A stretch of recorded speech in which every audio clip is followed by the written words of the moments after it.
पाकिस्तान के अंदर इस समय सियासी भुचालता जरूर है। हुण प्रधानमंत्री कौन है, क्योंकि संसद भंग कर दी गई तो उसका सीधा जा मतलब होंदा है कि जो प्रधानमंत्री सी वो कार्यकारी प्रधानमंत्री तो अगले प्रधानमंत्री की चोण तक रहणगे, यानी इमरान खान। पर दूजे पासे विरोधी तरह के कोल नंबर सी ते उन्होंने उत्थे कब्जा कर लिया संसद के उत्ते, ते फिर एक शहबाज जिहड़े हैगे ने उन्होंने शहबाज शरीफ नूं प्रधानमंत्री लगा दिता गया। माफी चाहूंगा।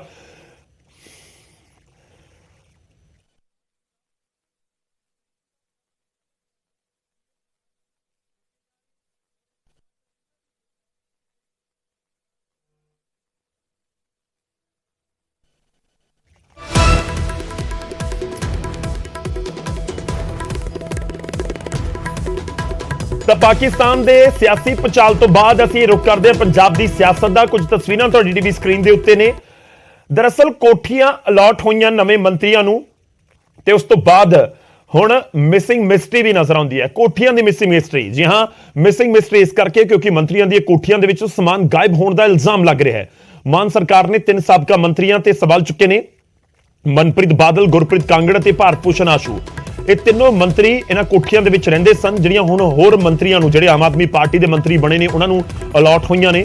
मनप्रीत बादल कोठी नंबर 47 दे विच रहिंदे सी, सैक्टर 2 चंडीगढ़।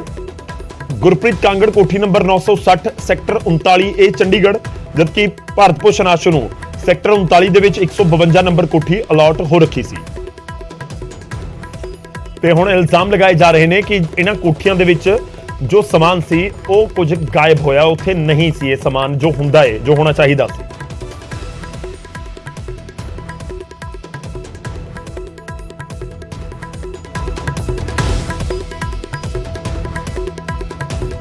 तो 3 सरकारी कोठियां का जिक्र हो रहा। गुरप्रीत कांगड़, मनप्रीत बादल ते भारत भूषण आशू नूं जिहड़ियां कोठियां अलॉट हुईयां सी कांग्रेस की सरकार के समय। हालांकि गुरप्रीत कांगड़ की कुर्सी तो कैप्टन की कुर्सी के नाल चली गई सी, पर बावजूद इसके उन्होंने कोलों कोठी रही है, क्योंकि करीब 3 महीने का समा ही सी। ते इस विचाले हुण इल्जाम लग रहे हैं कि कोठी दे विचों काफ़ी समान गायब है। समान कुछ डाइनिंग टेबल दस्सिया जा रहा है, अजिहा समान है जो उत्थे रहिंदा है। मंत्री चेंज हो जाते हैं, जिवें कोठी है, कोठी के अंदर समान है वो सारा सरकारी हुंदा है। एक मंत्री जो भी बनते हैं विधायक, उन्होंने कोठी अलॉट कर दी जाती है, वो कुछ अपना समान लैके उत्थे पहुँचते हैं। उत्थे जदों तक वो मंत्री हुंदे ने उस कोठी दे विच रहिंदे ने, ते उस तो बाद जो मंत्री का अहुदा उन्होंने कोलों चलिया जाता है, तो फिर कोठी खाली करनी होंदी है, तो फिर वो कोठी अगले मंत्री, जिहड़ा नवा मंत्री हुंदा है, उसनों अलॉट कर दी जाती है। कुछ इस तरीके नाल ही होया। मनप्रीत बादल, भारत भूषण आशू, गुरप्रीत कांगड़ कांग्रेस के सत्ता दे विच रहिंदे होए मंत्री बने, कोठियां इन्हां नूं अलॉट होईयां ही सी। ते हुण जदों आम आदमी पार्टी की सरकार बनी है, तो आम आदमी पार्टी वालियां नूं कोठियां अलॉट होईयां ने। तो सरकारी कोठियां दे विचों किहड़ा-किहड़ा समान गायब होया वो असीं तुहानूं दस रहे हां। मनप्रीत बादल की कोठी जी अलॉट जी उन्होंने हुई सी, उस दे विचों dining table, dining chairs, service trolley, recliner chair भी गायब हुई है। गुरप्रीत कांगड़ की कोठी दे विचों 2 रैफ्रिजरेटर यानी 2 फ्रिज, 2 हीटर, LED टीवी, फराटा पखा ये गायब हुए ने। इन्हां दी कीमत करीब 5 लाख रुपए है, 4,82,000 के करीब कीमत दसी जा रही है इन्हां दी। उस तो बाद गल भारत भूषण आशू की कोठी की भी करांगे, जिहड़ी उन्होंने खाली कर दी 152 नंबर, तो उस दे विचों भी कुछ समान गायब होया है। खैर इल्जाम लग रहे हैं, पर इस सब दे विचाले जवाब भी दिता जा रहा है। पंजाब सरकार ने मनप्रीत बादल के उत्ते गुरप्रीत कांगड़ नूं नोटिस भी कर दिता है ते गायब समान का हिसाब मंगिया है, जिस तो बाद मनप्रीत बादल ने 1,84,000 रुपए का एक चैक भेज के अदायगी कर दी। मतलब मनप्रीत बादल ने सफाई के रूप में गायब हुए समान की अदायगी कर दी है। तो मनप्रीत बादल की कोठी के जो समान गायब होया सी, जो इल्जाम लग रहे हैं, तो उस तो बाद 1,84,000 का जिहड़ा चैक है उसकी जिहड़ी एक फोटो है वो जारी की गई है। यह भी तुहानूं दस दईए कि इस नोटिस तो पहला ही थोड़ा होर क्लीयर कर दी है कि मनप्रीत बादल के वालों जिहड़ा स्टेटमेंट जारी की गई है, तो उन्होंने ये चैक की फोटो भी नाल ही साझी की है। तो उन्होंने तर्क है कि कोई नोटिस होने तो पहला ही उन्होंने वालों चैक के जरिए पेमेंट कर दी गई सी। दरअसल ये भी होंदा है कि जो मंत्री कोई रहिंदा है, तो उत्थे उसनूं सहूलतां अपने मुताबिक नहीं लगदियां, इस करके कुछ नवीं चीज़ां उत्थे लिया के रखियां जांदियां ने या बनवा लियां जांदियां ने, ते जदों कोठी छड्ड के जांदे ने, तो फिर वो समान नाल लै जांदे ने। ਤਾਂ ਉਹ ਪੂਰਾ ਪ੍ਰੋਸੈਸ ਹੁੰਦਾ ਕਿ ਉਸਦੇ ਪੈਸੇ ਪੇ ਕਰਨੇ ਹੁੰਦੇ ਨੇ, ਪੂਰੀ ਡਿਪਾਰਟਮੈਂਟ ਦੀ ਅਪਰੂਵਲ ਹੁੰਦੀ ਹੈ। ਤਾਂ ਸ਼ਾਇਦ ਸਭ ਕੁਝ ਉਹੀ ਹੋਇਆ ਤੇ 1,84,000 ਦਾ ਜਿਹੜਾ ਚੈੱਕ ਹੈ ਉਹ ਦੇ ਦਿੱਤਾ ਗਿਆ। ਇਸ ਦੇ ਉੱਤੇ ਚੈੱਕ ਦੇ ਉੱਤੇ ਤੁਹਾਨੂੰ ਤਰੀਕ ਨਜ਼ਰ ਆ ਰਹੀ ਹੋਏਗੀ, ਇਹ ਤਰੀਕ 27 ਤਰੀਕ ਨਜ਼ਰ ਆ ਰਹੀ ਹੈ, 27 ਮਾਰਚ।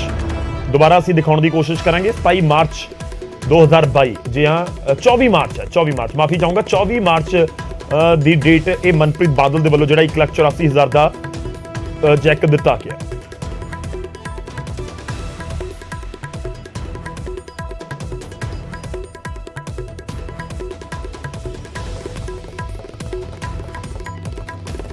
ਤਾਂ ਕੋਠੀਆਂ ਦੇ ਵਿੱਚੋਂ ਸਮਾਨ ਗਾਇਬ ਹੋਇਆ, ਉਸ ਨੂੰ ਲੈ ਕੇ ਬਵਾਲ ਹੈ।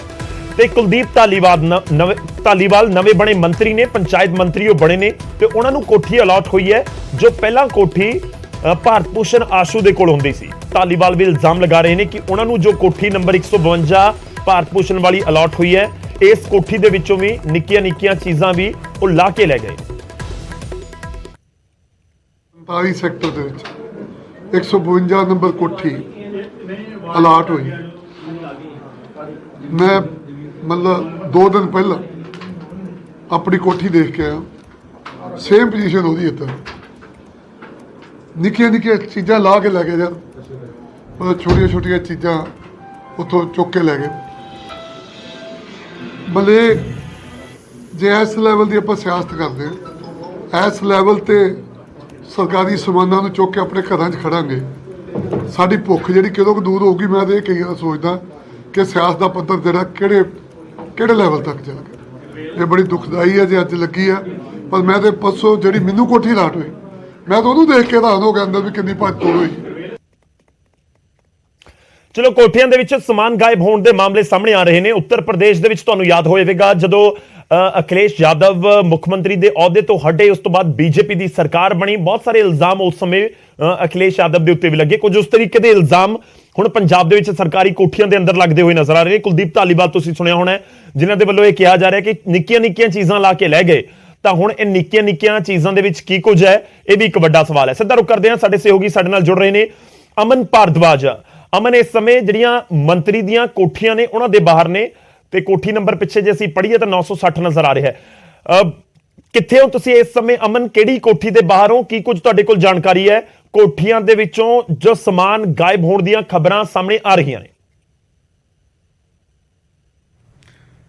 ਗੌਰਵ, ਕੋਠੀ ਨੰਬਰ 960 ਹੈ, ਗੁਰਪ੍ਰੀਤ ਕਾਂਗੜ ਉਹਨਾਂ ਨੂੰ ਅਲੋਟ ਹੋਈ। ਔਰ ਇਹ ਜਦੋਂ ਸਤੰਬਰ ਦੇ ਅੰਦਰ ਉਹ ਮੰਤਰੀ ਤੋਂ ਹਟਦੇ ਨੇ, ਉਸ ਵੇਲੇ ਹੀ ਬਣਦਾ ਸੀਗਾ ਕਿ ਜਦੋਂ ਮੰਤਰੀ ਤੋਂ ਹਟ ਗਏ ਤਾਂ ਉਹਨਾਂ ਨੂੰ ਕੋਠੀ ਖਾਲੀ ਕਰਨੀ ਬਣਦੀ ਸੀ। 2 ਤੋਂ 3 ਅਹਿਮ ਗੱਲਾਂ ਨੇ ਜੋ ਗੁਰਪ੍ਰੀਤ ਕਾਂਗੜ ਉਹਨਾਂ ਨਾਲ ਜੁੜੀਆਂ ਹੋਈਆਂ ਨੇ ਕਿ ਇੱਕ ਤਾਂ ਸਤੰਬਰ ਮਹੀਨੇ ਤੋਂ ਬਾਅਦ ਉਹਨਾਂ ਨੇ ਵੈਕੈਂਟ ਕਰ ਕੀਤੀ ਹੈ ਕੋਠੀ ਇਹ, ਔਰ ਜਿਵੇਂ ਉਹ ਕਹਿ ਰਹੇ ਨੇ ਕਿ ਚਾਬੀਆਂ ਹੁਣ ਤੱਕ ਉਹਨਾਂ ਦੇ ਕੋਲ ਨੇ, ਤਾਂ 3 ਲੱਖ ਰੁਪਇਆ ਜੋ ਮਾਰਕੀਟ ਰੇਟ ਹੈ, 3 ਲੱਖ ਰੁਪਇਆ 1 ਮਹੀਨੇ ਦਾ ਔਰ ਰੈਂਟ ਉਹਨਾਂ ਨੂੰ ਬਣਦਾ ਹੈ ਜੋ ਪੇ ਕਰਨਾ ਹੈ। ਔਰ ਉਸ ਤੋਂ ਬਾਅਦ ਜੇ ਸਮਾਨ ਤੇ ਆਈਏ ਤਾਂ 15 ਤੋਂ 20 ਲੱਖ ਦਾ ਸਮਾਨ ਹੈ, ਜਿਨ੍ਹਾਂ 'ਚ LEDs ਨੇ, ਬੈੱਡ ਨੇ, ਉਹ ਸਮਾਨ ਇਲੈਕਟ੍ਰੀਕਲ ਸਮਾਨ ਹੈ। ਇੱਥੋਂ ਤੱਕ ਕਿ ਗੌਰਵ ਵਿਭਾਗ ਇਹ ਵੀ ਅਨਆਫੀਸ਼ੀਅਲੀ ਦੱਸ ਰਿਹਾ ਕਿ ਗੈਸ ਦੇ ਸਿਲੰਡਰ ਤੱਕ ਉਹ ਵੀ ਗੁਰਪ੍ਰੀਤ ਕਾਂਗੜ ਨਾਲ ਲੈ ਗਏ ਆਪਣੇ। ਔਰ ਉਹ ਸਮਾਨ ਜਿਹੜਾ ਹੈ 15 ਤੋਂ 20 ਲੱਖ ਦਾ ਟੋਟਲ 'ਚ ਬਣਦਾ ਹੈ, ਜਿਸ ਦੀ ਰਿਕਵਰੀ ਵਿਭਾਗ ਨੇ ਹੁਣ ਪਾਈ ਹੈ। ਔਰ ਜੇ ਉਹ ਰਿਕਵਰੀ ਨਹੀਂ ਹੋਈ ਉਦੋਂ ਤੱਕ NOC ਨਹੀਂ ਦਿੱਤੀ ਜਾਏਗੀ। ਔਰ ਗੌਰਵ, ਇਹ ਆਪਣੇ ਦਰਸ਼ਕਾਂ ਨੂੰ ਜ਼ਰੂਰ ਦੱਸਣਾ ਚਾਹਾਂਗੇ ਕਿ 3 ਵਿਭਾਗ ਹੁੰਦੇ ਨੇ, PWD, ਇਲੈਕਟ੍ਰੀਕਲ, ਹੈਲਥ, ਇਹ ਤਿੰਨਾਂ ਵੱਲੋਂ ਜਿਹੜਾ ਹੈ ਰਿਕਵਰੀ ਕਲੇਮ ਕੀਤੀ ਜਾਂਦੀ ਹੈ ਕਿ ਕੋਠੀ ਅੰਦਰ ਕਿਹੜਾ ਸਮਾਨ ਅਲੋਟ ਹੋਇਆ ਸੀਗਾ ਔਰ ਕਿਹੜਾ ਰਿਕਵਰ ਕਰ ਲਿੱਤਾ ਗਿਆ ਹੈ। ਔਰ 15 ਤੋਂ 20 ਲੱਖ ਦਾ ਸਮਾਨ ਹੈ ਜੋ ਗੁਰਪ੍ਰੀਤ ਕਾਂਗੜ ਵੱਲੋਂ ਹਲੇ ਵੀ ਪੈਂਡਿੰਗ ਪਿਆ ਹੋਇਆ ਹੈ ਔਰ ਉਸ ਦੀ ਰਿਕਵਰੀ ਤੋਂ ਬਾਅਦ ਹੀ NOC ਮਿਲੇਗੀ। ਔਰ ਬਤੌਰ ਵਿਧਾਇਕ ਜਿਹੜੀ ਪੈਨਸ਼ਨ ਲੱਗਦੀ ਹੈ ਉਹ NOC ਤੋਂ ਬਾਅਦ ਲੱਗਦੀ ਹੈ। ਤਾਂ ਇਹ ਹਲੇ ਵੀ ਪੈਂਡਿੰਗ ਹੈ। ਔਰ ਗੁਰਪ੍ਰੀਤ ਕਾਂਗੜ ਜੋ ਕਹਿ ਰਹੇ ਨੇ ਕਿ ਚਾਬੀਆਂ ਉਹਨਾਂ ਕੋਲ ਨੇ, ਤਾਂ ਉਹ ਰੈਂਟ ਵੀ ਸਟੈਂਡ ਕਰਦਾ ਹੈ। ਔਰ ਇਹ ਲਿਸਟਾਂ ਕੀ ਨੇ, ਕਿਉਂਕਿ ਲਿਸਟਾਂ ਵਿਭਾਗ ਵੱਲੋਂ ਇਹ ਵੀ ਹੈ ਕਿ ਐਕਸ਼ਨ ਕੀਤਾ ਜਾਏਗਾ, ਐਕਸ਼ਨ ਲਿੱਤਾ ਜਾਏਗਾ। ਔਰ ਨਾਲ ਹੀ ਇਸ ਬਾਬਤ CM ਦਫ਼ਤਰ ਤੱਕ ਵੀ ਇਹ ਖਬਰ ਪਹੁੰਚੀ ਹੈ, ਉਹਨਾਂ ਵੱਲੋਂ ਵੀ ਲਿਸਟਾਂ ਮੰਗਾ ਲਿੱਤੀਆਂ ਗਈਆਂ ਕਿ ਕਿਹੜੀ ਕੋਠੀ 'ਚ ਕਿਹੜਾ ਸਮਾਨ ਜਿਹੜਾ ਹੈ ਉਹ ਗਾਇਬ ਹੈ। 15 ਤੋਂ 20 ਲੱਖ ਵੱਡੀ ਅਮਾਊਂਟ ਹੁੰਦੀ ਹੈ। ਔਰ ਉਸ ਤੋਂ ਬਾਅਦ ਜੇ ਗੱਲ ਕੀਤੀ ਜਾਏ ਤਾਂ ਬ੍ਰਹਮ ਮਹਿੰਦਰਾ ਦਾ ਨਾਮ ਵੀ ਇਨ ਮੰਤਰੀਆਂ 'ਚ ਸੀਗਾ, ਮਨਪ੍ਰੀਤ ਬਾਦਲ ਦਾ ਵੀ ਸੀਗਾ, ਲੇਕਿਨ ਉੱਥੇ ਡਿਫਰੈਂਸ ਇਹ ਹੈ ਗੌਰਵ ਕਿ ਉਹਨਾਂ ਵੱਲੋਂ ਪਹਿਲਾਂ ਵੀ ਇਹ ਸਮਾਨ ਲੈ ਕੇ ਜਾਂਦੇ ਰਹੇ ਨੇ, ਉਹਨਾਂ ਵੱਲੋਂ ਕੰਸੈਂਟ ਲਿੱਤਾ ਜਾਂਦਾ ਹੈ ਵਿਭਾਗ ਨੂੰ। ਉਹ ਕਹਿੰਦੇ ਨੇ ਕਿ ਅਸੀਂ ਇਹ ਸਮਾਨ ਨਾਲ ਲੈ ਕੇ ਜਾਣਾ ਹੈ, ਜਦੋਂ ਸ਼ਿਫਟਿੰਗ ਹੁੰਦੀ ਹੈ ਖਾਲੀ ਕਰਦੇ ਨੇ ਤਾਂ ਵਿਭਾਗ ਕਹਿੰਦਾ ਹੈ ਕਿ ਅਸੀਂ ਜਿੰਨਾ ਖਰਚਾ ਹੈ ਉਹ ਤੁਹਾਨੂੰ ਦੱਸਾਂਗੇ, ਪਹਿਲਾਂ ਪਰਮਿਸ਼ਨ ਲੈਣੀ ਪੈਂਦੀ ਹੈ ਸਰਕਾਰ ਤੋਂ। ਜਦੋਂ ਤੱਕ ਉਹ ਸਰਕਾਰ ਤੋਂ ਪਰਮਿਸ਼ਨ ਆਉਂਦੀ ਹੈ ਉਦੋਂ ਤੱਕ ਉਹ ਸਮਾਨ ਲੈ ਕੇ ਚਲੇ ਜਾਂਦੇ ਨੇ, ਲੇਕਿਨ ਉਹਨਾਂ ਵੱਲੋਂ ਖਰਚਾ ਉਹ ਦੇ ਦਿੱਤਾ ਜਾਂਦਾ ਹੈ। ਕੰਸੈਂਟ ਇੱਕ ਸੀਗਾ, ਇੱਕ ਕੋਆਰਡੀਨੇਸ਼ਨ ਸੀਗਾ, ਲੇਕਿਨ ਗੁਰਪ੍ਰੀਤ ਕਾਂਗੜ ਦੇ ਮਾਮਲੇ 'ਚ ਇਹ ਕੋਆਰਡੀਨੇਸ਼ਨ ਨਹੀਂ ਦਿਖਿਆ। ਸਮਾਨ ਜਿਹੜਾ ਹੈ ਇੱਥੋਂ ਤੱਕ ਵਿਭਾਗ ਨੇ ਜਾਣਕਾਰੀ ਦਿੱਤੀ ਕਿ ਸਿਲੰਡਰ ਗਾਇਬ ਹੋ ਗਏ ਨੇ, 50 ਇੰਚ ਦੀ 40 ਇੰਚ ਦੀ LED ਦੀ ਜਗ੍ਹਾ 20 ਇੰਚ ਦੀ ਵੀ ਜਿਹੜੀ ਹੈ ਉਹ ਅੰਦਰ ਲੱਗੀ ਹੋਈ ਦਿਖੀ ਹੈ ਉਹਨਾਂ ਨੂੰ। ਲੇਕਿਨ ਉਹਨਾਂ ਕੋਲ ਗੌਰਵ ਫੋਟੋਗ੍ਰਾਫਸ ਜਿਹੜੇ ਨੇ ਉਹ ਵੀ ਹੁੰਦੇ ਨੇ ਕਿ ਕਿਹੜਾ ਕਿਹੜਾ ਸਮਾਨ ਸੀਗਾ, ਕੀ ਕੰਡੀਸ਼ਨ ਸੀਗੀ, ਉਹਨਾਂ ਦੀ ਫੋਟੋਗ੍ਰਾਫੀ ਹੁੰਦੀ ਹੈ ਔਰ ਉਸ ਬਾਬਤ ਕਿਹੜਾ ਸਮਾਨ ਰਿਕਵਰ ਹੋਇਆ ਕਿਹੜਾ ਨਹੀਂ ਉਸ ਬਾਬਤ ਵੀ ਜਾਣਕਾਰੀ ਹੁੰਦੀ ਹੈ। ਗੁਰਪ੍ਰੀਤ ਕਾਂਗੜ ਉਹਨਾਂ ਦੀ ਕੋਠੀ ਹੈ ਜੋ ਕਿ ਹਾਲ ਕੁਝ ਦਿਨਾਂ 'ਚ ਹੀ ਪਹਿਲਾਂ ਜਿਹੜੀ ਹੈ ਖਾਲੀ ਕੀਤੀ ਗਈ ਹੈ, ਲੇਕਿਨ ਜਿਵੇਂ ਬਾਰ-ਬਾਰ ਗੁਰਪ੍ਰੀਤ ਕਾਂਗੜ ਕਹਿੰਦੇ ਨੇ ਕਿ ਚਾਬੀਆਂ ਉਹਨਾਂ ਕੋਲ ਨੇ ਤਾਂ 3 ਲੱਖ ਪ੍ਰਤੀ ਮਹੀਨੇ ਦੇ ਹਿਸਾਬ ਤੇ ਰੈਂਟ ਜਿਹੜਾ ਹੈ ਉਹ ਗੌਰਵ ਸਟੈਂਡ ਕਰਦਾ ਔਰ ਰਿਕਵਰੀ ਦੂਜੇ ਪਾਸੇ ਅਲੱਗ ਤੋਂ। ਔਰ ਇੱਕ ਸਿਆਸਤਦਾਨਾਂ ਨੂੰ ਜ਼ਰੂਰ ਜਿਹੜਾ ਹੈ ਇਹ ਦੇਖਣ ਦੀ ਜ਼ਰੂਰਤ ਹੈ, ਜਦੋਂ ਇਸ ਤਰੀਕੇ ਦੇ ਐਗਜ਼ਾਮਪਲਸ ਸਾਹਮਣੇ ਆਉਂਦੇ ਨੇ ਤਾਂ ਲੋਕਾਂ ਦੇ ਅੰਦਰ ਮੈਸੇਜ ਜਿਹੜਾ ਹੈ, ਸੁਸਾਇਟੀ ਦੇ ਅੰਦਰ ਮੈਸੇਜ ਇਸ ਦਾ ਬੜਾ ਗਲਤ ਜਾਂਦਾ ਹੈ ਕਿ ਮੰਤਰੀਆਂ ਦਾ ਇਸ ਤਰੀਕੇ ਦੀ ਜਿਹੜੀ ਘਟਨਾਕ੍ਰਮ ਸੀਗਾ ਉਸ ਤੋਂ ਲੋਕਾਂ ਲਈ ਕਿਵੇਂ ਦਾ ਉਹ ਮੈਸੇਜ ਸੋਚ ਰੱਖਦੇ ਸੀ, ਕਿਵੇਂ ਦਾ ਮੈਸੇਜ ਉਹ ਦੇ ਰਹੇ ਸੀਗੇ।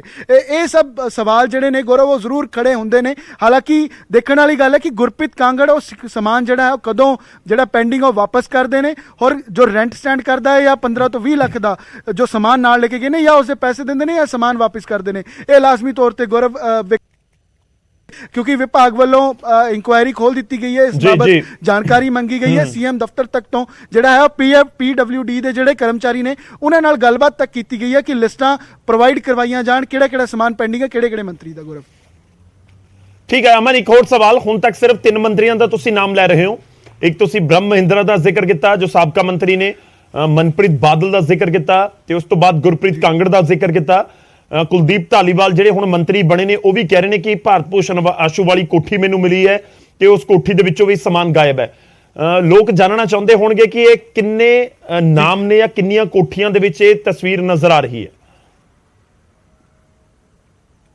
ਗੌਰਵ ਇसी ਸੈਕਟਰ 39 ਦੇ ਬਾਹਰ 952 ਨੰਬਰ ਕੋਠੀ ਹੈ ਜੋ ਪਹਿਲਾਂ ਭਾਰਤ ਭੂਸ਼ਣ ਆਸ਼ੂ ਕੋਲ ਹੁੰਦੀ ਸੀਗੀ, ਹੁਣ ਕੁਲਦੀਪ ਧਾਲੀਵਾਲ ਉਹਨਾਂ ਨੂੰ ਅਲੋਟ ਹੋਈ ਹੈ। ਤਾਂ ਜਿਵੇਂ ਉਹਨਾਂ ਦਾ ਕਲੇਮ ਹੈ ਕਿ ਉਸ ਦੀ ਵੀ ਜਾਂਚ ਕਰਵਾਈ ਜਾਏਗੀ ਕਿਉਂਕਿ ਉਹਨਾਂ ਨੂੰ ਉਸ ਅੰਦਰ ਵੀ ਸਮਾਨ ਗਾਇਬ ਜਿਹੜਾ ਹੈ ਉਹ ਨਜ਼ਰ ਆਇਆ ਹੋਗਾ, ਲੇਕਿਨ ਲਿਸਟਾਂ ਕੀ ਕਹਿੰਦੀਆਂ ਨੇ ਕਿਉਂਕਿ ਗੌਰਵ PWD ਦੇ ਜਿਹੜੇ ਅਧਿਕਾਰੀ ਨੇ ਉਹ ਵੀ ਜਾਣਕਾਰੀ ਦੇ ਰਹੇ ਸੀ ਕਿ ਇਹ ਪਹਿਲੀ ਦਫਾ ਨਹੀਂ ਹੈ ਕਿ ਸਮਾਨ ਗਾਇਬ ਹੋਇਆ। ਜਦੋਂ ਇੱਕ ਸਾਬਕਾ AG ਦਾ ਉਹਨਾਂ ਨੇ ਜ਼ਿਕਰ ਕੀਤਾ ਕਿ ਉਹ AC ਤੱਕ ਲਾ ਕੇ ਲੈ ਗਏ ਸੀਗੇ ਜਿਹੜਾ ਸੈਕਟਰ 2 ਦੀ ਜਿਹੜੀ ਉਹਨਾਂ ਦੀ ਰਿਹਾਇਸ਼ ਸੀਗੀ, ਲੇਕਿਨ ਵੱਡੀ ਗੱਲ ਇਹ ਸੀਗੀ ਕਿ ਉਦੋਂ ਕੋਈ ਰਿਪੋਰਟ ਨਹੀਂ ਕਰਦਾ ਸੀ। ਜੋ PWD ਦਾ ਅਸਿਸਟੈਂਟ ਇੰਜੀਨੀਅਰ ਹੈ ਜਾਂ ਕੋਈ ਕਰਮਚਾਰੀ ਹੈ ਉਹਨਾਂ ਵੱਲੋਂ ਰਿਪੋਰਟ ਨਹੀਂ ਕੀਤੀ ਜਾਂਦੀ ਸੀ ਕਿ ਵੱਡੇ ਪੋਲੀਟੀਸ਼ੀਅਨ ਨੇ ਖੁੰਦਕ ਰੱਖਦੇ ਨੇ ਤਾਂ ਉਹਨਾਂ ਵੱਲੋਂ ਰਿਪੋਰਟ ਨਹੀਂ ਕੀਤੀ ਜਾਂਦੀ ਸੀ। ਲੇਕਿਨ ਇਸ ਵਾਰ ਇਹ ਪਹਿਲ ਹੋਈ ਹੈ ਕਿ ਗੁਰਪ੍ਰੀਤ ਕਾਂਗੜ ਹੋਣ ਚਾਹੇ ਉਹ ਭਾਰਤ ਭੂਸ਼ਣ ਆਸ਼ੂ ਹੋਣ ਜਾਂ ਮਨਪ੍ਰੀਤ ਬਾਦਲ ਹੋਣ, ਉਸ ਬਾਬਤ ਪੂਰੀ ਸਹੀ ਸਟੀਕ ਜਾਣਕਾਰੀ ਜਿਹੜੀ ਹੈ ਉਹ ਸਰਕਾਰ ਨੂੰ PWD ਵਿਭਾਗ ਨੂੰ ਦਿੱਤੀ ਗਈ ਹੈ ਔਰ NOC ਦੇਣੀ ਹੈ, ਪੈਨਸ਼ਨ ਲਾਣੀ ਹੈ ਜਾਂ ਰੈਂਟ ਲੈਣਾ ਹੈ, ਰਿਕਵਰੀ ਲੈਣੀ ਹੈ ਸਮਾਨ ਦੀ, ਉਹ ਵੀ ਹੋਵੇ ਦੀ ਹੋਵੇ ਸਟੈਂਡ ਕਰਦੀ ਹੈ ਔਰ ਰਿਪੋर्ट इस बार हुई है। और जिथे तक भारत भूषण आशू की गल है तो उन पर भी क्लेम स्टैंड करता है। स्पष्टीकरण हले उड़ीक है कि भारत भूषण आशू इस ते की अपना स्पष्टीकरण देंदे ने क्योंकि इस बार रिपोर्ट हुई है और हुण इसी ते जिहड़ी CM दफ्तर कोल इसकी जानकारी गई है और कुलदीप धालीवाल उन्होंने कहा कि जांच करवाउणगे तो ये सारे जिन्हां नूं क्योंकि सैक्टर 39 ते सैक्टर 2 नूं मिला के तमाम रिहायशां सीगियां, चाहे वह भारत इंदर चाहे वह जिन्ने कर्मचारी चाहे रवीन ठुकराल उन्हां दी गल होण चाहे लाल सिंह उन्हां दी गल होवे जिन्ने अधिकारी सीगे। जी जी जी ठीक है अमन, धन्यवाद साडे नाल जुड़न दे लई इस पूरी गलबात दे लई।